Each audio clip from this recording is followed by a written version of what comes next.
Hi friends, నేను Ratna Kumar. Welcome to my channel Ratna view. Third week nominations 16th episode highlights గురించి ఈ వీడియోలో discuss చేసుకుందాం. మొత్తం 8 మంది నామినేషన్స్లోకి వచ్చారు. సో నామినేషన్ ప్రాసెస్ అంతా కూడా చాలా ఫైరింగ్గా, అగ్రెసివ్గా, అసలు బీభత్సమైనటువంటి ఆర్గ్యుమెంట్స్తో జరిగింది. ముఖ్యంగా నాకు ఈ యొక్క ఆర్గ్యుమెంట్స్లో మొదటి వారంతో పోల్చుకుంటే మణికంఠ యొక్క ఆర్గ్యుమెంట్ స్కిల్స్ ఏవైతే ఉన్నాయో, తన దగ్గర ఉన్నటువంటి ఆ స్కిల్స్ కి సంబంధించి తను ఆర్గ్యూ చేస్తున్నటువంటి విధానం అనేది నాకు ఎందుకు మంచిగా అనిపిస్తున్నట్లుంది. సో అది నాకు ఎస్పెషల్లీ యష్మితో తను చేసినటువంటి ఆర్గ్యుమెంట్ కు సంబంధించి అంటే కొన్ని మిస్టేక్స్, మైనర్ మిస్టేక్స్ అనేవి ఉన్నప్పటికీ కూడా, బట్ తను ఆర్గ్యూ చేస్తున్నటువంటి పాయింట్ టు పాయింట్, తన అవతల వ్యక్తిని కరెక్ట్ చేస్తూ తను చెప్పాలనుకున్నటువంటి విషయాన్ని స్ట్రైట్ ఫార్వర్డ్ గా అవతల వ్యక్తి డామినేట్ చేయబోయే ప్రయత్నం చేస్తున్నప్పటికీ కూడా దాన్ని కట్ చేస్తూ తను చేసినటువంటి విధానం ఏదైతే ఉంటుందో అది నాకు చాలా బాగా నచ్చింది. యష్మి వర్సెస్ మణికంఠ, వీళ్ళిద్దరి నామినేషన్ ప్రాసెస్ లో ఎవరిది మీకు బాగా అనిపించింది ఖచ్చితంగా కింద కామెంట్స్ రూపంలో తెలియజేయండి. ఇక సోనియా, యష్మి వీళ్ళిద్దరూ చేసినటువంటి నామినేషన్స్ కు సంబంధించి ఇది కొంత అగ్రెసివ్ గాను, ఫైరింగ్ గా జరిగింది. కాబట్టి ఈ నామినేషన్స్ లో అప్పటి వరకు అవతటి వాళ్ళని చాలా డిగ్రేడ్ చేస్తూ, డామినేట్ చేస్తూ, సంబంధం లేని విషయాలను మాట్లాడేటువంటి సోనియాకు యష్మినే కరెక్ట్ అనే ఒక ఫీలింగ్ అయితే వచ్చింది వాళ్ళ యొక్క నామినేషన్ ప్రాసెస్ చూసినప్పుడు. సో దీనికి సంబంధించి ఏమనుకుంటున్నారు? ఈ మూడు నామినేషన్స్ లో ఈ ముగ్గురు యొక్క నామినేషన్స్ కు సంబంధించి మీ అభిప్రాయం ఏంటనేది ఖచ్చితంగా కామెంట్స్ రూపంలో తెలియజేయండి. ఇక ఏమాత్రం లేట్ చేయకుండా వీడియోలోకి వెళ్దాం. ఇక్కడ ఒక నోట్ గుర్తుపెట్టుకోండి, బిగ్ బాస్ రివ్యూ ఇవ్వటం అనేది మాత్రం అంత ఈజీ కాదు. ఎందుకంటే ఇవాళ ఎపిసోడ్ జరుగుతుంటే రేపు మార్నింగ్ ఈ ఎపిసోడ్ కు సంబంధించినటువంటి రివ్యూ ఇస్తున్నప్పటికీ కూడా అక్కడ కంటెస్టెంట్లు మాట్లాడుకున్నటువంటి మాటలు ఫస్ట్ వీక్ నుంచి వస్తూ ఉంటాయి. వీటన్నిటిని బేరీజ్ వేస్తూ చాలా డీప్ అనాలిసిస్ చేయగలిగేటువంటి వ్యక్తులే తప్ప, లేకపోతే ఆషామాషిగా బిగ్ బాస్ రివ్యూ ఇవ్వాలంటే మాత్రం ఖచ్చితంగా ఫెయిల్ అయిపోతారు. ఇది మాత్రం చాలా గ్యారంటీ. ఇక చాలా పెద్ద లిస్టే ఉంది, అంటే వీడియో కూడా కొంచెం లెంత్ ఉంటుంది కానీ చాలా డీటెయిలింగ్ గా ఉంటుంది. దయచేసి మొత్తం వినడానికి ప్రయత్నం చేయండి.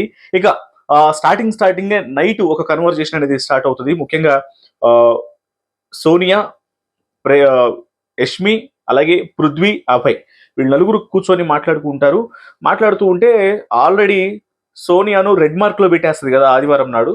పెట్టినప్పుడు నన్ను ఎందుకు రెడ్ మార్క్ లో పెట్టావు, టాస్కుల గురించి పెట్టావా, ఎందుకు పెట్టాల్సి వచ్చింది ఏంటి అని సోనియాని రెడ్ మార్క్ లో పెట్టినప్పుడే ఆమెకు టక్కన గుచ్చుకుంది. మా కొట్టి తన క్లాన్ లోకి తీసుకుని నాకే గుచ్చిందిరా బాణం అనే ఒక ఫీలింగ్ సోనియాకు సండే ఎపిసోడ్ లోనే వచ్చింది. ఇక ఇప్పుడు అదే విషయాన్ని మనసులో పెట్టుకొని ఆ ఎపిసోడ్ అయిపోయిన వెంటనే, నాగార్జున సార్ వెళ్ళిపోయిన వెంటనే ఆ విషయం గురించి నైట్ కూర్చొని మాట్లాడుతూ ఉంటది. ఆ డిస్కషన్ జరుగుతున్నప్పుడు యష్మి ఎక్స్ప్లెనేషన్ ఇస్తూ ఉంటది. నాకు యాక్చువల్లీ అక్కడ నిన్ను నా క్లాన్ లోకి తీసుకోవడం యొక్క ఉద్దేశం, నువ్వు అందరితో డిస్కస్ చేసినప్పుడు నువ్వు బాగా సపోర్టివ్గా ఉంటావు, టాస్క్ల పరంగా కావచ్చు, లేకపోతే మిగతా ఇంటి విషయాల్లో కావచ్చు, స్ట్రాంగ్గా అవతల వాళ్ళని దానికి సంబంధించి ఆర్గ్యుమెంట్స్ చేసే విషయంలో కావచ్చు, తప్పులు ఏమైనా జరిగితే నువ్వు నాకు చెప్తావు, ఇలాంటి విషయాలన్నీ కూడా ఉన్నాయి. బట్ నాకు అసలు అదొకటి ప్లస్ నువ్వు అసలు నాకు అక్కడ రెడ్ మార్క్లో పెట్టడానికి ఎవరిని పెట్టాలి, అసలు ఏ రకంగా పెట్టాలి, నన్ను నేను డిసైడ్ చేసుకుంటున్నాను, ప్రేరణ లేకపోతే నువ్వు, ఇలా నాకు కొంచెం కన్ఫ్యూజ్ అయింది. సో అనే విషయం గురించి తను ఒక క్లారిటీ అయితే ఇవ్వటం జరుగుతుంది. ఇస్తున్నప్పుడు మీరు ఒక విషయం గమనించారో లేదో, అక్కడ నుంచి డిస్కషన్లో నుంచి అభయ్ వెళ్ళిపోతాడు. ఇప్పటి వరకు హౌస్లో మాస్క్ తీయని వ్యక్తి ఎవరైనా ఉన్నాడు అంటే నాకు ఎందుకో అభయ్ మీదే అనిపిస్తూ ఉంది. సో దాంతో మీరు అగ్రి అవుతారా లేదనేది ఖచ్చితంగా మెన్షన్ చేయండి. ఇప్పటి వరకు మిగతా హౌస్లో ఆల్మోస్ట్ అందరి మాస్కులు తొలగిపోయాయి, కానీ అభయ్తో పాటు మరికొంతమంది కూడా ఉన్నారు, వాళ్ళ మాస్కులు కూడా తొలగాల్సి ఉంది. నిఖిల్, అభయ్ వీళ్ళ మాస్కులు ఇంకా తొలగలేదు అనే ఒక ఫీలింగే వస్తుంది. బట్ ఇక వాళ్ళు అట్లనే ఉండే వ్యక్తులైతే మాత్రం నో ప్రాబ్లం, కానీ ఏదో ఒక సమయంలో మాత్రం మాస్కులు తొలగబడతాయి అనేటువంటి కాన్ఫిడెన్స్ అయితే నాకు ఉంది. సో ఆ విషయం గురించి మాట్లాడినప్పుడు అభయ్ వెళ్ళిపోతాడు. పృథ్వీ అంటాడు, అక్కడే ఉన్నాడు కాబట్టి, అదేనబ్బా నువ్వు సోనియాతో మాట్లాడుతూ నువ్వు ఫస్ట్లో అగ్రెసివ్గా ఉన్నావు కదా, ఇప్పుడు ఆ అగ్రెషన్ అనేది లేదు, బట్ అది దాని గురించి ఏమన్నా మాట్లాడుతుందేమో యష్మి అనే విషయాన్ని చెప్తాడు. అగ్రెషన్ అంటే ఆ సందర్భం వచ్చినప్పుడు, ఆ సమయం వచ్చినప్పుడు ప్రూవ్ చేస్తాం కదరా అనే విషయాన్ని సోనియా చెప్తూ ఉంటుంది.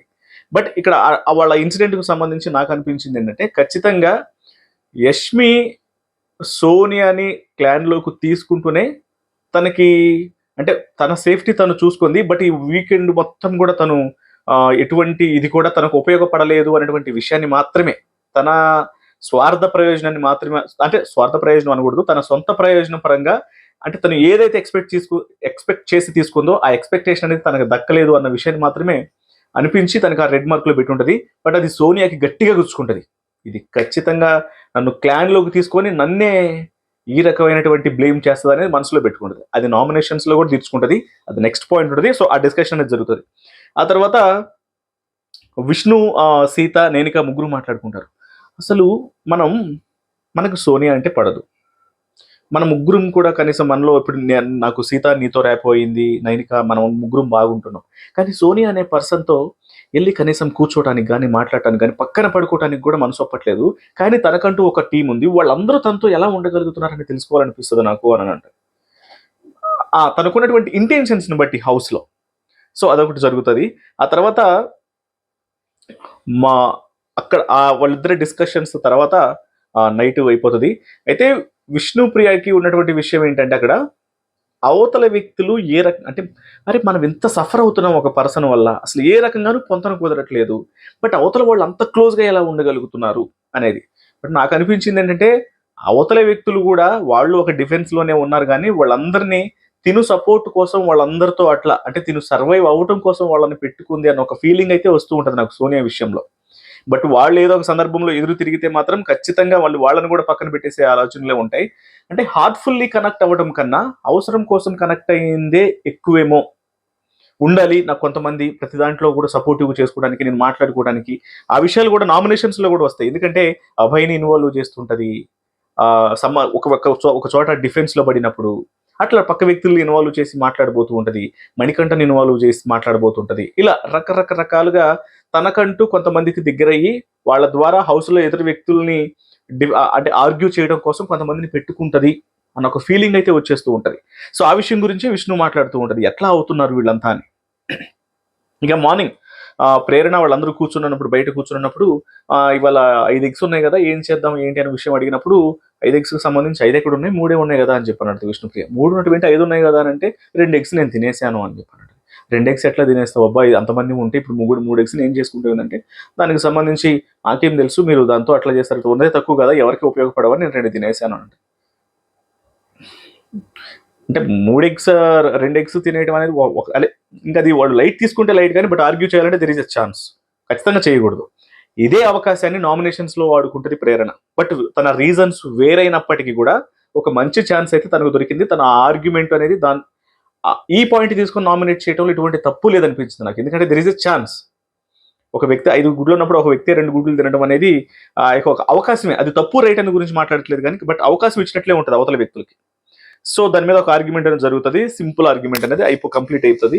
ఇక నెక్స్ట్ విష్ణు, యష్మి, నైనిక వీళ్ళు ముగ్గురు మాట్లాడుకుంటూ అసలు చికెన్ ఎలా పోయింది, అసలు ఏంటి అనే దానికి సంబంధించి రకరకాల డౌట్స్ అనేవి ఉన్నాయి అన్నప్పుడు, సోనియాని తీయమని చెప్పిన మాట వాస్తవమే కానీ అటు తనే తీసింది, తను తీయమని చెప్పినా కానీ బట్ ఇంత కొంచెమే తీసుకుంటుందని అనుకున్నాను, బట్ చాలా తీసింది అనే విషయాన్ని మెన్షన్ చేస్తుంది. సోనియానేమో మీకు హెల్ప్ చేసిన అనే ఫీలింగ్లో తను ఉంటుంది, తినేమో తను కావాలి అంటే వీళ్ళిద్దరి మధ్య రైవలరీ అనేది ఆల్రెడీ స్టార్ట్ అయిపోయింది ఇంటర్నల్గా.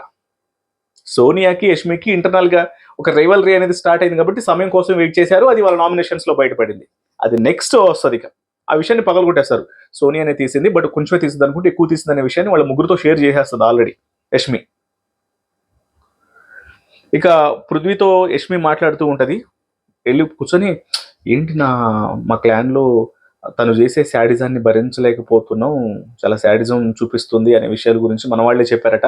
బట్ అవతల క్లాన్ వాళ్ళు ఎవరు అనేది నాకు చెప్పట్లేదు, కానీ బట్ ఒక వ్యక్తి అని మాత్రం చెప్తున్నారు.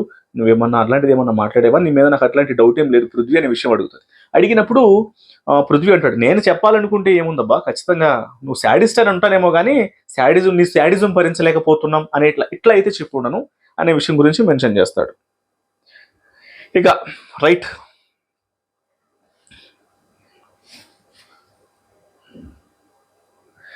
ఇక్కడ విష్ణుకి నిఖిల్కి వీళ్ళిద్దరి మధ్య ఒక ఆర్గ్యుమెంట్, ఒక చిన్న కన్వర్జేషన్ అనేది జరుగుతుంది. అది ఎస్పెషల్లీ అభయ్ నవీన్ గురించి. ఏం జరుగుతుందంటే, అభయ్ ఎందుకో ప్రతి దాంట్లో కూడా కొన్ని విషయాల్లో ఎస్కేపిజం చూపిస్తున్నాడు, తను ఏమీ చేయనట్లు, తను ఏమీ కాదంటూ అదంతా ఏదైనా ఒక క్లాన్‌లో ఒక విషయం జరిగింది అంటే అదంతా చీఫ్ వల్లే జరిగింది. మాకు సంబంధం లేదు అని ఆ రకంగా చెప్తున్నాడు. తనేమి ఎరగనట్లు. నాకెందుకో అసలు అది ఏమాత్రం కరెక్ట్‌గా అనిపించట్లేదు. అంటే ఇప్పుడు నిఖిల్ అంటాడు, "అరేయ్! నీకేదన్నా అనిపిస్తుందనుకో మైండ్‌లో పెట్టుకో. అవతల వాళ్ళతో షేర్ చేయకు. ఎందుకు లేనిపోనిది. బట్ నీకు ఆ సమయం, సందర్భం వచ్చినప్పుడు యూ కెన్ యూజ్ ఇట్" అనేది తన ఉద్దేశ్యం. నిఖిల్ తనకు ఆ ఆన్సర్ చెప్పడం కూడా. బట్ నాకది ప్రాపర్‌గానే అనిపించింది. యెస్. తనకొక విషయం తెలిసిందనుకో, ఆ పాయింట్‌ని ఎక్కడ యూజ్ చేయాలో అక్కడ యూజ్ చేస్తే నో ప్రాబ్లమ్ గానీ, అబ్బాయి ఎట్లా చేస్తున్నాడు, అట్లా చేస్తున్నాడు అనేది అందరితో చెప్తే ఏమైతదంటే, ఇట్లా పోర్ట్రే చేయడం ఎందుకు ఒక వ్యక్తి గురించి అనే ఒక ఫీలింగ్ గూడా ఆ ఇండికేషన్స్ అనేవి జనాల్లోకెళ్తాయి.